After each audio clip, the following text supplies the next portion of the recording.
ప్రస్తుతం పహల్గామ్ ఇష్యూ ఒకటి చాలా బర్నింగ్ ఇష్యూ. దానిలో నేను అందరికీ రిక్వెస్ట్ చేసేది ఏంటంటే, ఒక టీమ్ ఆఫ్ పీపుల్ చాలా బ్యాడ్ ఇది సర్క్యులేట్ చేస్తున్నారు. నాకు తెలుసున్నటువంటి చాలామంది ఫ్రెండ్స్లో కూడా మరి వాళ్ళు చూసి ఫార్వర్డ్ చేస్తారో చూయకుండా ఫార్వర్డ్ చేస్తారో తెలియదు, కానీ చాలా చెడ్డ ఇది పంపించడం. ఇలాంటి క్రైసిస్ సమయంలో అందరం ఒకటిగా ఉండాలి. ప్రభుత్వం ఏం చేస్తుందో దాని తర్వాత మాట్లాడుకోవచ్చు. మనం ప్రభుత్వం చేస్తోంది, ఏం చేస్తుందో దాన్ని సపోర్ట్ చేసుకుని ఉండాలి. ఎందుకంటే ఇది టెర్రరిస్టులు ఇంతకుముందు ఎప్పుడు ఇలా బిహేవ్ చేయలేదు. First of it's kind. టెర్రరిస్టులు వస్తారు, బాంబు పెడతారు, అందులో ఎవరు చచ్చిపోతాడో అనవసరం. ఈ బిల్డింగ్లో బాంబు పెడితే అందులో అందరం చచ్చిపోతాం. ఒక టెర్రర్ క్రియేట్ చేయడం అంటే టెర్రరిస్టులకు ఉన్నటువంటిది. ఇలా చేస్తారా మేము అని. కానీ ఈసారి సెలెక్టివ్గా అక్కడ వచ్చి టూరిస్టుల మీద, టూరిస్టులు అంటే అసలు వాళ్ళ టెర్రరిస్టులు చేసిన పెద్ద ద్రోహం కాశ్మీర్కి. మన వాళ్ళని చంపేశారని కాదండి, కాశ్మీర్ అనేది బతికేదే టూరిజం మీద. అక్కడున్న జనం అందరూ కూడా వాళ్ళ జీవనోపాధి 70% ఆఫ్ వాళ్ళకు వచ్చే ఇన్కమ్ టూరిజం మీద. టూరిజం మళ్ళీ బాగా అయిందిరా, బాగా జరుగుతుందిరా అనుకున్న టైంలో అది వాళ్ళ కన్ను కుట్టింది. టూరిజం బాగా అయిపోయి కాశ్మీర్ అంతా బాగుంటే ఎలా కుదురుతుంది? కాశ్మీర్ విచ్ఛిన్నం అయిపోవాలని. కాశ్మీర్ కాకపోతే సిక్కిం పోతారు, ఇంకో చోట పోతారు. టూరిస్టులకు వెళ్ళడానికి కాశ్మీర్ మళ్ళీ బాగా అయిందిట అని చెప్పి అందరూ వెళ్ళటం మొదలెడితే ఇంత దారుణంగా వాళ్ళు చేసిన తర్వాత ఈ ట్రోలింగ్ లోటు చాలా ఎక్కువగా ఉండి, నేను నిన్న ఒక ట్రోలింగ్ చూశాను. ఒక నేవల్ ఆఫీసర్ అనుకుంటాను, అతను చంపేశారు. అతని భార్య అంది, దీనితో ముస్లింల మీద కాశ్మీర్ల మీద శత్రుత్వం పెట్టుకోకండి, టెర్రరిస్టులు ఏరిపారేయాలి తప్ప మమ్మల్ని రక్షించిందే అక్కడ ఉన్నటువంటి మమ్మల్ని తీసుకెళ్ళిన ముస్లింసే అని ఒక మాట చెప్పింది అమ్మాయి. చిన్న పిల్ల, 4 రోజులు అయింది పెళ్ళి. ఏం తిడుతున్నారండి? దీనికి దేశభక్తి లేదు, దీని పేట్రియాట్ కాదు, ఇది మొగుడిని చంపేసినా దీనికి ఏంటిది? ముస్లింలు వెంటనే మొగుడిని చంపేగానే తీసుకుని వచ్చింది ఎవరు? అక్కడ ఉన్న గుర్రాల వాళ్ళు, బళ్ళోళ్ళు, రెండమ్మాని కాపాడింది వాళ్ళే. వాళ్ళందరూ ముస్లింసే. ఇది హేట్ అనే క్యాంపెయిన్ చాలా బలంగా జరుగుతుంది. దాన్ని దయచేసి యుద్ధం అయ్యే వరకు ఆగండి. ఖచ్చితంగా పాకిస్తాన్కి మనకి యుద్ధం అనేది జియావుల్ హక్ అన్నవాడు ఎప్పుడో 40 ఏళ్ల క్రితం చెప్పాడు. ఎప్పుడైనా ఇండియాతో తలపడ్డం అంటే మాకు సూసైడ్ చేసుకున్నట్టే అని. డైరెక్ట్గా సైనిక నియంత అత్యంత పవర్ఫుల్ జన్నాని ఉరిదీసింది కూడా అతనే అనుకుంటాను. అలాంటి వాడు ఓపెన్గా ప్రెస్ మీట్లో చెప్పాడు, ఇండియాతో మేమెందుకు పెట్టుకుంటామండి గొడవ, ఇండియాతో గొడవ అంటే సూసైడే మాకని. బుట్టో సారీ, జన్నా కాదు, సారీ, ముసలాన్ని అయిపోతున్నాను, ఏమనుకోకండి. నెక్స్ట్ మనకి ఒక ఇది ఫీలింగ్ ఏమి ఇస్తున్నారంటే, పాకిస్తాన్ వాళ్ళంతా కూడా పెద్ద బలవంతులు, మనలో 5-6 సరిపోతే వాడు ఒక్కడు సరిపోతాడు, వాళ్ళు క్రూరులు, వాళ్ళు వచ్చి పేకలు కోసిపోతారు, ఇలాంటి పిక్చర్లన్నీ ఇస్తున్నారు. పాకిస్తాన్ వాళ్ళు ఎవరో పంజాబ్లో సగం. పాకిస్తాన్ అంటే పంజాబ్ రాష్ట్రం విడిపోయింది, పాకిస్తాన్ అయింది. బంగ్లాదేశ్ అంటే అప్పుడు అది పాకిస్తానే, బెంగాల్ విడిపోయింది. బెంగాలీలు ఎలా ఉంటారో వాళ్ళు అలాగే ఉంటారు, పంజాబీలు ఎలా ఉంటారో వాళ్ళు అలాగే ఉంటారు. వాళ్ళు ఏదో పెద్ద వచ్చి పేకలు కోసుకెళ్ళిపోతారు. మీకు 2 ఇన్సిడెంట్లు చెప్తాను, మేము ఎంపీలుగా ఉన్నప్పుడు జరిగినవి. ఎక్కడా ఇది ప్రభుత్వం ప్రకటించలే. ప్రభుత్వం వాళ్ళు వచ్చి మేము ఇలా చేసాం అని సర్జికల్ స్ట్రైక్స్ లాగా ఎక్కడ ప్రకటించలే. నాకు కూడా ఎప్పుడు తెలిసింది, సర్జికల్ స్ట్రైక్స్ అయ్యాక నెట్లో ఎత్తికాను. ఇలా ఇదే ఫస్ట్ టైమా, ఇంతకుముందు ఎప్పుడైనా జరిగాయి? 2008లో మేమంతా ఎంపీలుగా ఉండగా గోర్ఖా రైఫిల్స్ వాళ్ళు కెల్ సెక్టార్ అనే ఒక సెక్టార్లో గోర్ఖా రైఫిల్స్కి చెందినటువంటి ఒక సిపాయిని పాకిస్తాన్ వాళ్ళు పేక కోసి తలబట్టుకుపోయారు బోర్డర్లో. ఎప్పుడు ఇది? 2008 నాడు. వెంటనే ఇండియన్ ఆర్మీ వాళ్ళు ఏం చేశారంటే, పాకిస్తాన్ పోస్ట్ మీద దాడి చేసి పోస్ట్ మొత్తం ధ్వంసం చేసి 80 చంపేశారు. 4 పేకల కోసం పట్టుకొచ్చేశారు, 4. అలాగే 2011లో కుప్వారా అనే చోట, దాని పేరు కూడా ఆపరేషన్ జింజర్ అని పెట్టారు. 6 సోల్జర్స్ మన వాళ్ళని చంపేశారు. వాళ్ళు 6 సోల్జర్ని చంపేస్తే వీళ్ళు ఆపరేషన్ జింజర్ అంటే అల్లం అన్నమాట. అల్లం ఆపరేషన్ అని పేరెట్టుకుని వెళ్ళి ఒక పోస్ట్లో 13 మందిని చంపేయడమే కాకుండా 3 పేకలు కోసేశారు. 2013లో ఇది పేపర్లో వచ్చింది. ల్యాన్స్ నాయక్ హెమ్రాజ్ అనేవాడిని, ఒక సిపాయిని, ల్యాన్స్ నాయక్ సిపాయిని పూంచ్ సెక్టర్లో పేక కోసేశారు. వాళ్ళు కోసేస్తే రివెంజ్గా వెళ్ళి వీళ్ళు 6 సోల్జర్స్ని ఎంతమందో తెలియనంతమంది టెర్రరిస్టులు, వాళ్ళు 5 ఉండొచ్చు 4 ఉండొచ్చు, అంటే సివిలియన్స్ అనమాట. వీళ్ళు మొత్తం అందరినీ కాల్చి వచ్చేసారు. మీరు ఇండియన్ ఆర్మీ అంటే ఏదో వీళ్ళంతా పొద్దున్నే మడిగట్టుకుని పూజ చేసుకుని ఆ టైంకి ఎవరన్నా వస్తే బాబు ఇప్పుడు కాదండి, ఇప్పుడు మేము ధర్మం పాటిస్తున్నాం, ఏముండదండి. అక్కడ బార్డర్లో ఉన్నవాళ్ళు వాడు ఒకడు కొడితే వీళ్ళు 4 కొడతారు, కొట్టేంత సమర్థత ఈ దేశానికి ఉంది. మనకి చైనాతో వారు వస్తే ప్రమాదమేమో, కానీ పాకిస్తాన్ అసలు ఎక్కడ సరిపోదు. దాని గురించి మనం ఏం చెప్పక్కర్లే పెద్ద. సరే, అప్పుడు ప్రభుత్వం ఏంటంటే అవి బయటికి చెప్పుకునేది కాదు, చెప్పకూడదని. ఇలాంటివన్నీ రివెంజ్, ఇమీడియట్ రివెంజ్లు, వీటన్నిటినీ గ్లోరిఫై చేయకూడదు. ఆ పేకలు కోసుకురావడం అనేది అప్పుడు కూడా భారతదేశానికి వాడు కోసాడు కాబట్టి మేము కోసామన్నా ఇష్టపడేవారు కాదు. పేకలు కోసాడు వాడి దేశం తరఫున మిలిటరీ, నువ్వు నీ దేశం తరఫున మిలిటరీ. ఇది ఎక్కడంటే లేదు, లేకపోతే ఆగదు, జనాలు నేను కంట్రోల్ చేయకపోతే కుదరదని. అక్కడ ఉన్న సోల్జర్ అలాగే ఉంటాడు, అలాగే ట్రైన్ చేస్తారు వాళ్ళు. డెఫినెట్గా పాకిస్తాన్ వర్సెస్ ఇండియాలో కానీ పూర్తిగా నష్టపోయేది ఎవరంటే పాకిస్తాన్ వాళ్ళకి తెలుసు. ఆల్రెడీ బోల్డ్ అని చూస్తూ ఉంటాను, ఖాళీగా ముసలాన్ని అయిపోయి ఖాళీగా ఉన్నాను చూసుకుంటాను. బోల్డ్ అని పాకిస్తాన్ డిబేట్లు చూస్తున్నాం. పాకిస్తాన్ డిబేట్లో కొత్తగా మనలాంటి మీలాంటి కుర్రాళ్ళందరూ వచ్చి మాలాంటి పెద్దలందరినీ తిడుతున్నారు. ఏం చేశారు మీరు? మతం అని పట్టుకుని మనం ఎలా అయిపోయాం? మతం కాకుండా ఉండి ఇండియా చూడండి ఎలా పెరిగిందో. మొన్నటికి మొన్న 40 ఏళ్ల క్రితం 50 ఏళ్ల క్రితం మతం వదిలేసింది బంగ్లాదేశ్, పాకిస్తాన్, ఇండియా రెండింటినీ మించిపోతుంది. మనకేంటి కర్మ? మతం మనం పర్సనల్గా పెట్టుకుందాం. మతం పేరుతో మనం ఈ చేయటం ఏంటని పాకిస్తాన్లో కొత్త కుర్రాళ్ళు, కొత్త యువతరం అంతా కూడా గట్టిగా వాదిస్తున్నారు. పెద్ద రోజు మీరు ఒకసారి చూడండి, ఇది జరుగుతుంది. ఇక్కడ మనం దురదృష్టవశాత్తు మనం ఇప్పుడు మతం ప్రధానం అనేటువంటి దృష్టిలోకి వెళ్తున్నాం. ఇది కరెక్ట్ కాదు. ఇండియాకున్న గ్లోరీ ఏంటంటే డెమోక్రసీ, సెక్యులరిజం. ఎవడైనా రావచ్చు ఇక్కడికి. ప్రపంచంలో బహిష్కరించబడిన వాళ్ళు ఎవడైనా, ఉదాహరణ మీకు అనేక సార్లు చెప్పాను. ఇప్పుడు మనకి పార్సీలని ఉంటారు, వాళ్ళని ఏ దేశంలోకి రానివ్వాల. ఎందుకంటే వాళ్ళని వేరే తెగవారు వెంటాడుతున్నారు. ఆ వెంటాడుతున్న తెగ చాలా పెద్దది.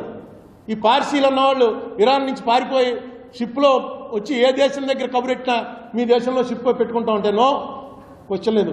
మా దేశంలోకి వస్తే వాళ్ళు వచ్చి మా మీద పడతారు, మీరు మా దేశంలోకి రావడానికి లేదు పండి అన్నారు. ఇక్కడ మాత్రం సూరత్ దగ్గర రాజుగారు పిలిచి వాళ్ళ నాయకుడిని పిలిచి, ఏంటా ఎలాగా మీరు వేరు మేము వేరు, ఎప్పుడు ఇది 100 సంవత్సరాల క్రితం ఎలా కలిసి ఉంటారు ఇక్కడంటే అతను చెప్పలేక ఎక్స్ప్రెషన్కి వాళ్ళ భాష వేరు వీళ్ళ భాష వేరు. పాలు పంచదార తెప్పించండి, పాలు పంచదార వాడు జేబులో తీసాడో మరి ఎక్కడి నుంచి తీసాడో కలిపి చూపించట. ఇలా కలిసిపోతాం మీలో. మళ్ళీ నువ్వు పంచదారను వేరు చేయలేవు, పాలు వేరు చేయలేవు. ఒక్క అవకాశం ఇవి, దా వచ్చి మా దేశంలో ఉండి చూసుకుంటాం మిమ్మల్ని ఎవడ వెంటాడుతున్నాడు అని.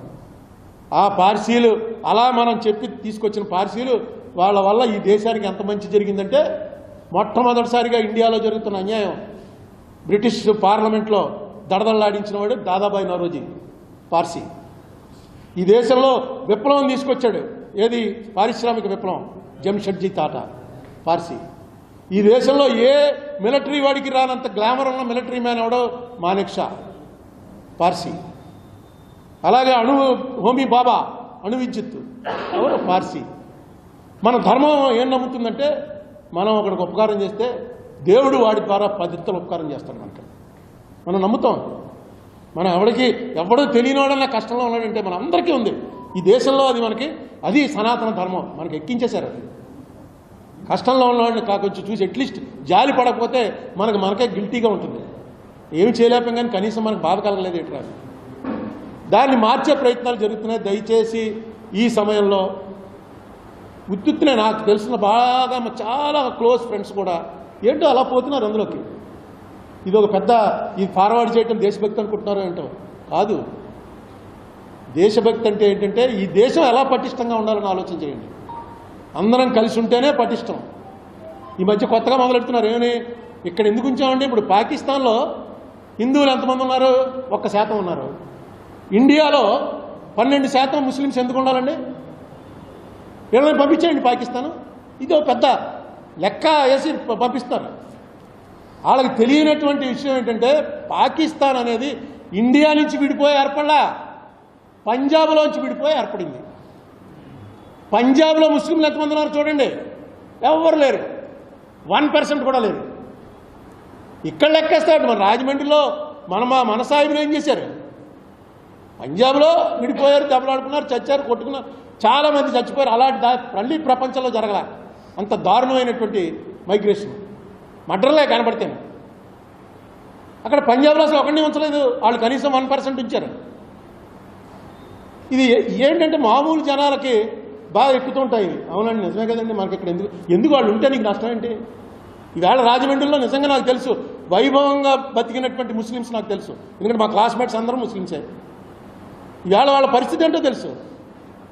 ఒక్కడు సక్సెస్ఫుల్గా ఇదిగోరా నేను మీతోటి మీ హిందూ పెద్దలు ఈ మధ్య ఈ 40-50 ఏళ్లలో బాగుపడి కోట్లు సంపాదించిన వాళ్ళతోటి కనీసం 10వ వంతు నేను సంపాదించాను అని చెప్పగలవాడు ఒక్క లేడు.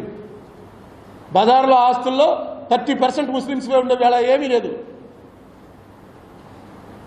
ఏదో కొత్తగా యాంటీ ముస్లిం హేట్రెడ్ అనేది డెవలప్ చేస్తున్నారు. అది వద్దు. యాంటీ పాకిస్తాన్, ఎస్, పాకిస్తాన్ వాళ్ళు మనం అంటే పడదు, మనం పాకిస్తాన్ని టాలరేట్ చేసే సమస్య లేదు. వాళ్ళు ఇలాంటివన్నీ చేస్తుంటారు, ఎందుకంటే చిన్న దేశం కాబట్టి. ఎప్పుడు బలమైన వాడు ఎదురుకుండా వచ్చి పోరాడతాడు. బలహీనలో అనుకోండి మనం పోతూ వెనక నుంచి రాయిచ్చు కొట్టడం, ఎవడో తెలియకుండా చీకట్లో వచ్చి దెబ్బకాయ కొట్టి పారిపోవటం, ఇవన్నీ చిన్న లెవెల్లో ఏంటంటే దాని అర్థం వాడు ఎదురు పడితే అవతల చంపేస్తాడేమో అని భయం. సేమ్ పాకిస్తాన్ అంతే.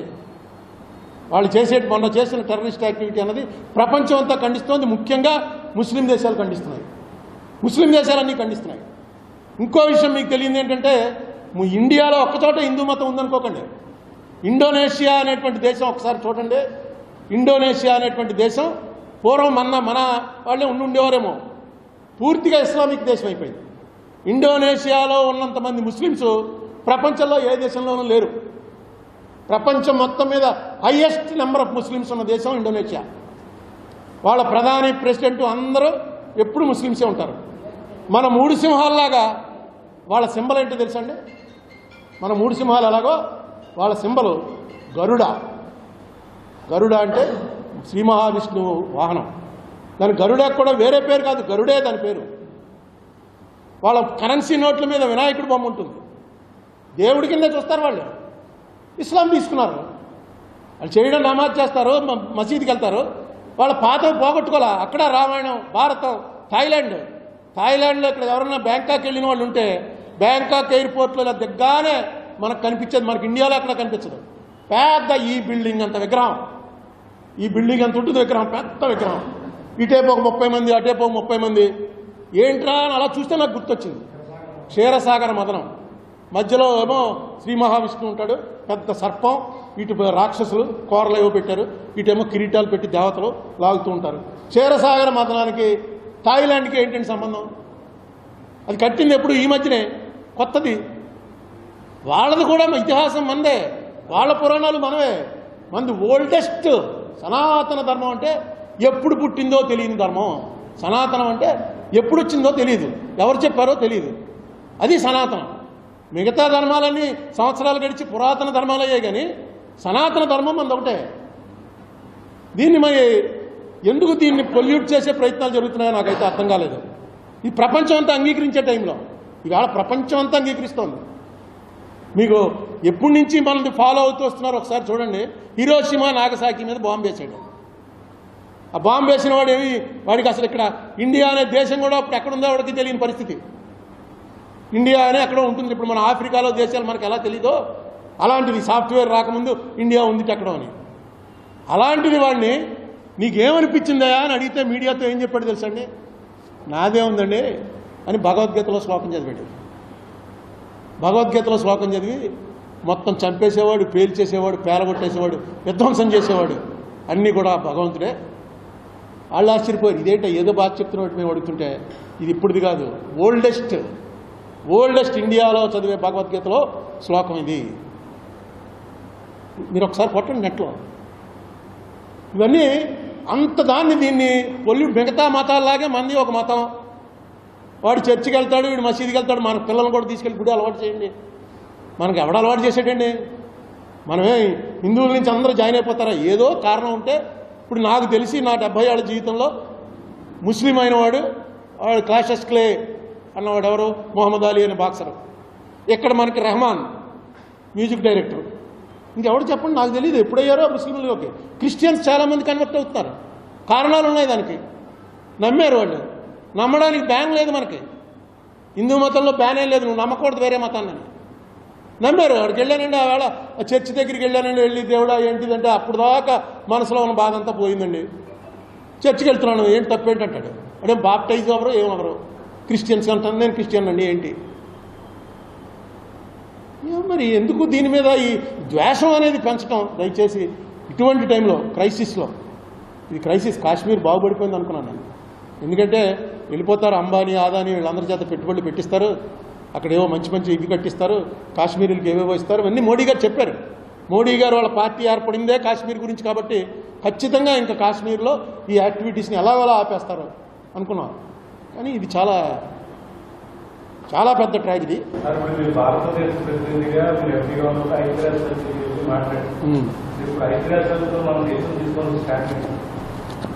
తీసుకున్నారుగా స్టాండ్, ఇంకెంతకన్నా స్టాండ్ ఏంటి? ఇప్పుడు ఒకటి, మోడీ అనేది సామధాన భేద దండోపాయాలని 4 ఉంటాయా? మనకు ఆ 4 తెలుసు. కానీ మహాభారతంలో ఇంకో ఉపాయం కూడా ఉంది, ఉపేక్షోపాయం. పివి నరసింహరావు చేసేవాడు. అది అంటే ఏమి చెప్పకుండా ఉపేక్షగా ఉండటం, వహించడం. ఏమో మోడీది ఉపేక్ష ఉపాయం పాలవుతున్నాడేమో ఎవడో తెలుసు. లేకపోతే వాడు మొత్తం శాంక్షన్స్ అని చెప్పేసి ఇష్టం వచ్చినట్టుగా టారిఫ్లు మార్చేసి అన్ని దేశాలు గగ్గోలు పెట్టేసాయి. మోడీ ఏం మాట్లాడలేదు. ఏమో ఇది ఒక నీతే కాదా, దీనివల్ల మనకి మొత్తం మునిగిపోతామా, ఏమైనా బెటర్మెంట్ జరుగుతుందో వెయిట్ చేసి చూడాలి. కాశ్మీర్ ఇష్యూలో మనం ఏం మాట్లాడక్కర్లేదు అసలు. మోడీ గారు కానీ అమిత్ షా గారు కానీ వీడికి పాఠం నేర్పుతాం, ఇంతకింత తీర్చుకుంటాం, వాళ్ళని అడిగి దొక్కేస్తాం, ఏం అనక్కర్లే. ప్రపంచం అంతా ఉంటుంది ఆ మాట. నీకు ఈవేళ పాకిస్తాన్ ఐసోలేటెడ్, ఒక్కట్లేదు. వాళ్ళు దబాయించండి, మాకేంటే సంబంధం, మీ దేశంలో జరుగుతుందా, కాశ్మీర్లో ఉగ్రవాదులు చేస్తే మమ్మల్ని ఎలా సంబంధం కలుపుతామని ఎవడు నమ్మడం. బిన్ లాడెన్ది జరిగిన తర్వాత ప్రపంచంలో ఉన్న వెస్ట్రన్ కంట్రీస్ వాళ్ళు ఎవరు కూడా పాకిస్తాన్ మాకు టెర్రరిజంతో సంబంధం లేదంటే అప్పుడు నమ్మడం. ఇప్పుడు కూడా ఆ కాందహార్లో ఎవరినైతే అప్పచెప్పేసామో అతను పాకిస్తాన్లో ఉన్నాడు. అన్ని అందరికీ తెలుసు, ప్రపంచం అంతా తెలుసు.